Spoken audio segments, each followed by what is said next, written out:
안녕하세요. 저는 캔디입니다. 반가워요. So thank you for coming back. This will be the video for, I don't know why I'm stirring. It's right there in front of my face. Eden by Ren. I was advised, I just read it, that in my prior videos, my mic may have been a little bit higher or whatnot. I do not watch these reactions back. I'll probably have to start doing that to avoid that. So I am super sorry. I was made aware. I turned it down today. So I hope that it's okay. Otherwise, I'm really sorry again. I'm working on it. Okay, but let's go ahead and get into this. This video may be inappropriate for some users. I understand and wish to proceed.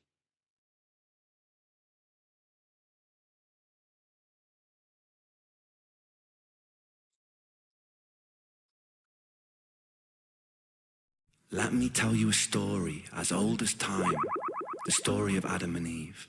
It starts with a God who wanted more. God had just created the heavens and the earth.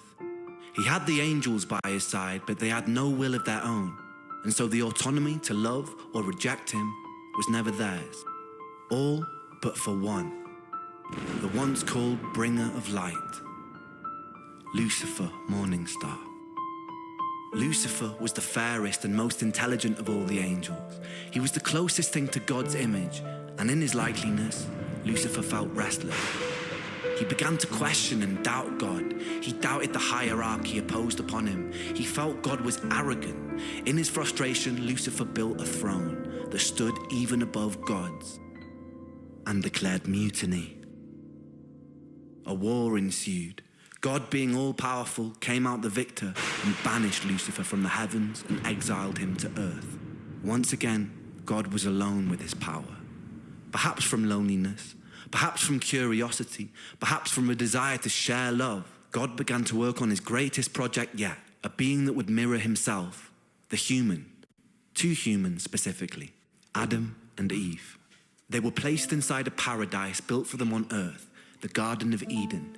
In the garden, God placed a tree that bared fruit that would grant anyone who ate it powers bestowed only to a God, to tell good from evil, left from right, to live righteously or to sin. He named this the tree of knowledge. God told Adam and Eve they could eat whatever they wanted in the garden, but never the fruit from the tree of knowledge. And if they disobeyed him, it would be punishable by death. The basic way the story of Eden is told is that Eve was tempted by Lucifer in the form of a serpent to eat a fruit from the tree of knowledge. Convinced, she bit the fruit, she passed it to Adam, and he did the same. Suddenly, ultimate knowledge filled their minds, and they realized they were naked and felt shame. God discovered this betrayal and felt angered. He exiled Adam and Eve and cursed them with the life of a mortal. They would work, they would bear children, and they would die. The fate of a human. Now look deeper. In the story, the serpent tempted me by telling me I would gain ultimate knowledge and that God would spare me. Both were true. This wasn't some great deception, meaning that Satan, in the likeliness of God, perhaps understood his intentions. In fact, The only lie uttered in the Garden of Eden was by God, who did not end up condemning Adam and Eve to death. death. This could be seen as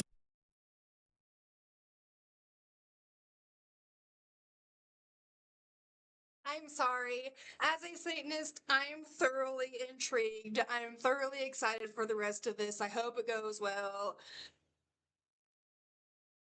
Because yes, yes. What? Yes.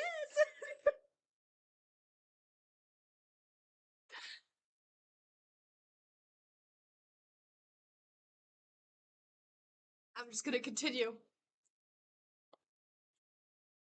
an act of Mercy, but the sheer fact that the tree existed and that humans were initially cut off from this knowledge may imply some part of God was afraid that if humans were granted the gift of perception, they, like Lucifer, would have the power to reject him too. The fact that there stood a beautiful tree that could grant this knowledge in the first place implies that a small part of God supposedly all-knowing, perhaps wanted and intended the humans to bite too. In the Bible, Satan was an exiled angel of free will. Humans are exiled descendants. I just think that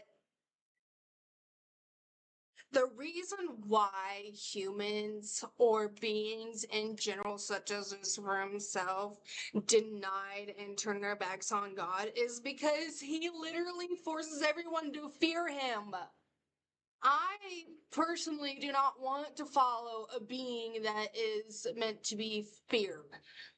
Like, I don't want to fear for my existence. I don't want to be living with every moment of my life being like, oh my gosh, if I do that, is he gonna wipe me out? Oh my gosh, if I do that, blah blah blah. Like, I don't want to live my life like that. I want to follow a being that produces love and genuine I don't know what the word I'm looking for is, but genuine acceptance. You know, like, we're taught when we're young that God says you can't do this and you can't do that and you can't do this and you can't like that and you can't like this. Fuck that shit. I don't give a flying fuck. And Lucifer teaches you can like who you want, you can love who you want, you can be who you are. It doesn't fucking matter. This is your life. You get one of this life right here, okay? So you need to live it like you're not going to get another life. You need to live it like there is no afterlife. Like, if you die tomorrow, you are gone. There is nothing else. So if you're sitting there holding on to, oh, I shouldn't be with this person because God's going to demand, whatever the word is, I can't ever think of my words. Or, you're like, I shouldn't be doing this because what if God gets mad at me, or what blah blah blah. No, it doesn't matter. If you want to make out with the chick and you're a chick, go make out with the chick. It don't freaking matter. Go do what you were meant to do on this earth. If God truly did not want free will for people, if God truly wanted every single being on this planet to look at him in the sky and say, thank you. Thank you for giving me this life. Then maybe two things should have happened. One, he should have never given us free will. Two, we should have never been born. We should have the option to be born. Hey man, you want to go into life and live this life? No. Okay, then you don't have to be born. Fantastic. Hey, do you want to go and, live this life? Yes. Fantastic, you asked for that. But as of what I know of, I never asked to be put in this earth. I never asked to live this life. And if I had the chance to go back and abort myself, I would do it. But I'm so sorry. I get really I don't want to be too loud, but I get really intense when it comes to certain things. Please don't hate on me because, like I've mentioned in another video, I don't really care about your beliefs. You can believe what you want to believe, and we're all human, and we all have, we can all believe in what we want to believe. I really don't care. You can be a Buddhist and hallelujah. You can be a Muslim, hallelujah. I don't really care. You do you. Anyways, let's continue this. I'm gonna rewind it a bit. I'm sorry. there stood a beautiful tree that could Grant this knowledge in the first place. implies that a small part of God, supposedly all-knowing, perhaps wanted and intended The humans to bite too. In the Bible, Satan was an exiled angel of free will. Humans are exiled descendants of Adam and Eve. also with free will. Not only have we shared a similar fate to the devil, we were also both constructed We in the were image of also our both Creator. constructed in the image of our Creator. Meaning I feel like, did I turn my mic down or try to turn my thing down? 'Cause I feel like I need to. 1 second. I gotta test the theory out. No, it doesn't. Okay, thank you. I don't know why that was so low, but I could barely hear it. all-knowing, Perhaps wanted and intended The humans to bite too. in the Bible, Satan was an exiled angel of free will. Humans are exiled descendants of Adam and Eve. also with free will.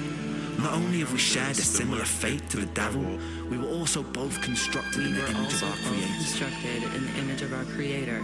Meaning our behaviors, in some shape or form, That's just another thing that I struggled with so much into this religion because My argument to a lot of Christians, not all are, not all are annoying or whatnot. Some are pretty great. My best friend's a Christian, fantastic.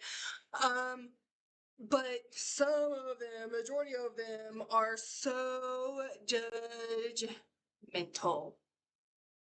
And my argument is, well, if God made me in his perfect image, are you telling me that he made a mistake? Because I don't understand. Like, when I just started discovering that I was bisexual, it was really hard for me because my family put me in church. My parents aren't even Christian. My dad's an atheist, my mom's a pagan.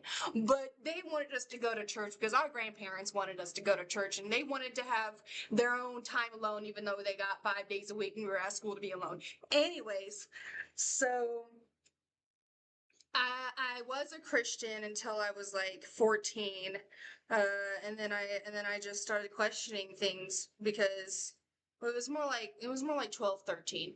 And then my school, everybody, in my generation, everyone started being more comfortable with themselves and wanting to come out and things like that.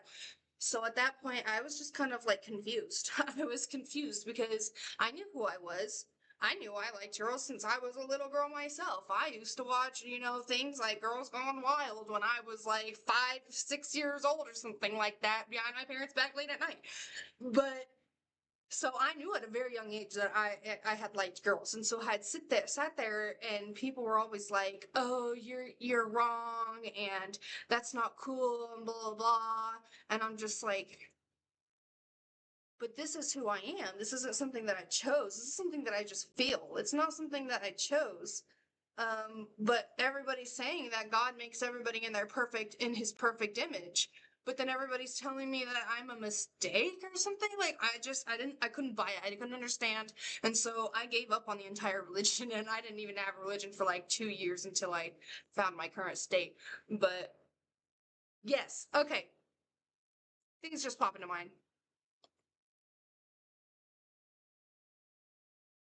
Free will. Not only have we shared a similar fate to the devil, we were also both constructed in We the were image of also our both Creator, constructed in the image of our Creator. meaning our behaviors, in some shape or form, imperfectly echo His. We could assume that this kind of God has his doubts, but as the most powerful Being in the universe he has no one above him to turn to with questions, and no one to Doubt but himself, an incredibly lonely and isolating existence. We must only assume that the common thread between God, Lucifer, and us is the desire for more, an eternal curiosity, a desire perhaps birthed from a seed of loneliness. If not, why would we exist in the first place? The constantly looping bittersweet irony is whether gifted by some omnipotent God or simply a byproduct of billions of years of evolution, here we stand in 2023 as creatures with free will, the only creatures that understand and define good from bad, creatures with the potential of a God. And what do we do with that free will, my friends? We willingly walk to the edge of a cliff. In the name of progress, we jump off the precipice. The empires we build ravage the earth. The natural order of things are necessary to survive. Any systems which do not honor homeostasis eventually perish. Our free will overrides our own biological instinct. We can take more than we eat. We can kill more than we need. We can willingly create weapons with the potential. This whole entire thing, I just have so many comments on it. I have so many comments. We're destroying our Earth. We're destroying this beautiful place that we live in because I literally was talking to someone the other day about it. And they're like, well, why should I care? I'm not going to be here in 100 years. Why should you care? Because you live here. Because the children are going to live here. And their children are going to live here. And their children are going to live here. So, we can't just be sitting here setting up all of these people for failure because we're not going to be here for that. But you don't know. That's the thing. I have such an open mind. Okay, I believe in so many different things. Now imagine, okay, you're dumb ads is over here like throwing. Well, I saw a guy one time, I quit seeing him because his family disgusted me. Like they would take whole, like I had a McDonald's bag or something. I don't even think it was McDonald's. I don't even eat McDonald's. So I don't even think it was McDonald's, but I had a bag, okay, of like it was fast food trash or whatever. Maybe it was McDonald's and they had McDonald's and I just had a McChicken. Anyway, so they literally, I was saving it because I don't believe in trashing on our earth, and so I was saving it so that I could throw it away in a proper trash can. And his mom's just like, "Oh, honey, get in here!" Whoop, out the window it went, and I was like,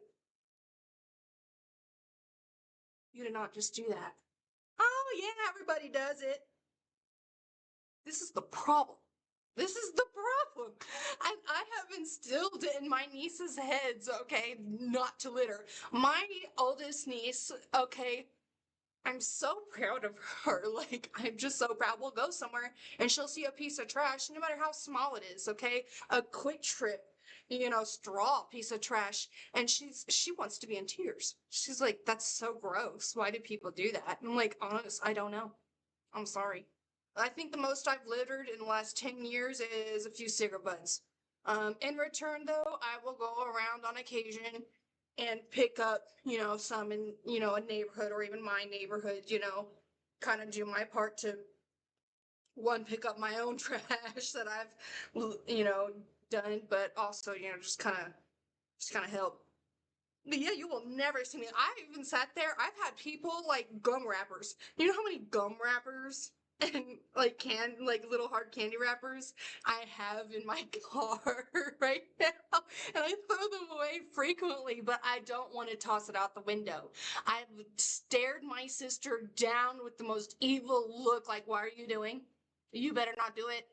And I know people by now, so I'll give them a piece of gum and I'll be like, "You best not do it. You best put that shit right in that glove box right there. I will throw it away in a proper trash can when I can."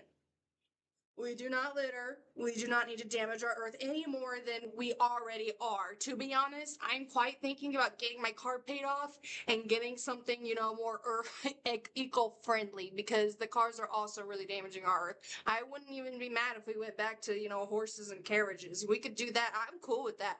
That's fine.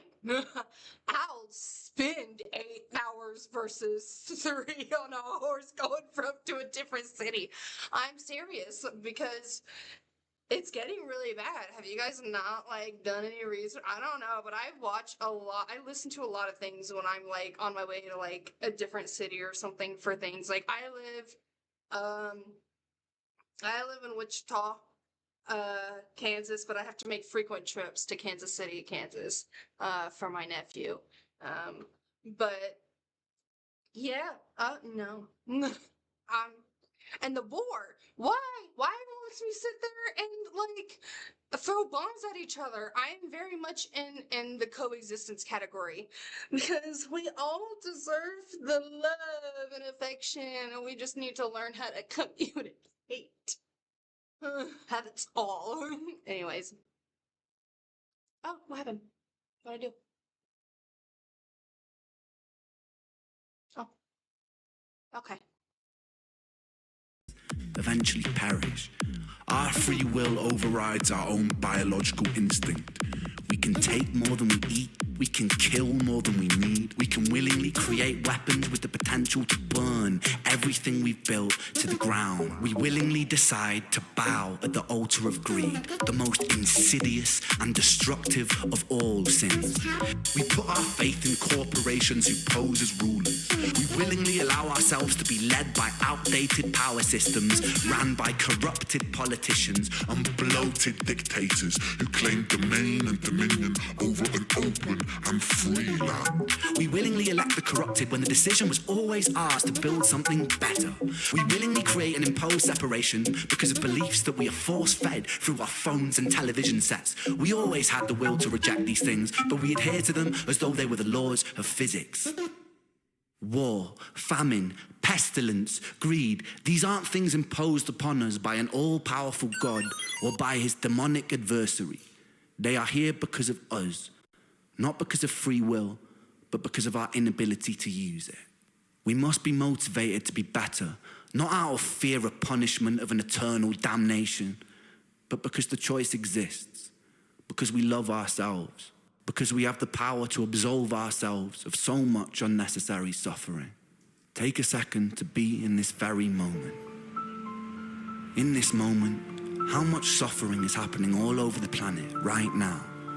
How many people are dying of illnesses that could have easily been cured, but aren't because of the selfishness and greediness of humanity? How many people break their backs and reject their own passions to simply... This is so sad. I'm sorry. It's really relatable. Currently, so a little education on some of my story. So my trips to Kansas City for my nephew. My nephew is 4 years old. He will be 5 in December. And for the past 2 years, he has been battling cancer. He had rhabdosarcoma. I think it's the short term. It's a really long word, the rhabdo part. But a rhabdosarcoma cancer, it's been tough. Like there was a kid that had the same cancer and was diagnosed at the same time as he was, and she's gone. It's a miracle that he's still kicking. But the point of this, though, was the Medicare system and whatnot. They have a drug. It's like a knockoff of this Miranol stuff or whatever. It's basically CBD. It's basically CBD. And if you look into some research like I have, you can give children CBD, in doses. You can give them to, a kid that's hyperactive or whatnot. They don't even have to be medically, blah, blah. So it just has to be in the right dosage. You can go to up to starting from a year old. And so it amazes me at the fact that this drug specifically helps him eat. He's on TPNs and whatnot right now, and it's not doing well for his liver and kidney, things like that. So it's just one battle at a time, but we want him to eat. He only eats on this drug. So, but the thing is, the hospital can only give it to him when he's inpatient. Outpatient is a no-go because it costs I think my mom said, I thought it was like $3 grand. I think she corrected me and said it was like $6-8 grand a month for this stuff for CBD. And I'm like, Mom, I don't know why you're literally taking him to a doctor in Missouri, Kansas City, Missouri. It's not even Kansas, it's Missouri actually. It's a children's hospital at Missouri. So I'm like, Mom, just ask them if it's possible, if, because you can ask your doctor if you'd be allowed to, give them small doses of just regular CBD. If it's CBD is CBD. I don't see the harm trying, but she's worried. She don't want to do it.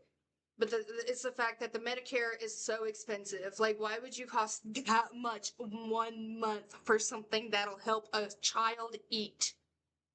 What kind of what it was humanity, resorted to? It's just it's wild to me, and I feel we have the means to do something, but we're not doing it. So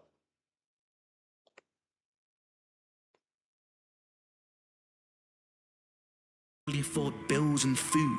How many of us crave distraction from existence? How many of us numb that pain in whatever way necessary? How many children are being abused? How many people sleep cold and hungry on the streets? How many of us become cogs inside a machine that is destroying itself? How many soldiers have been forced to fight in meaningless wars? How many humans have killed for ideals they don't believe in or understand? How many people have died for the greed of another man? And how much of this was avoidable? As written in the Bible, Satan was not condemned to hell. Satan was condemned to earth. He lives there amongst other creatures with free will, who always had the choice and still chose their own undoing. Ladies and gentlemen, this is our self-made hell. The bittersweet irony is this is a creation of our own design.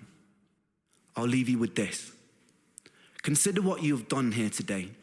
You have worked together as individuals collaborating to form a giant neural network, a hive mind capable of achieving incredible things. We have lent on each other's strengths to solve puzzles and decipher riddles, and we've done so to win money. Imagine applying that same spirit and determination to creating the closest thing we have to paradise here on Earth. By using the power of collaboration, we can work together to even the playing field for everybody. Our dystopias can become utopias. Our Jahannams can become Jannah. Our hells can become heaven, right here on Earth. And this sentiment applies to atheists, agnostics, and believers alike. Myself, I'm an agnostic who believes. I believe in us. We must do better because we can choose to. We must be better simply because the option exists. Thank you.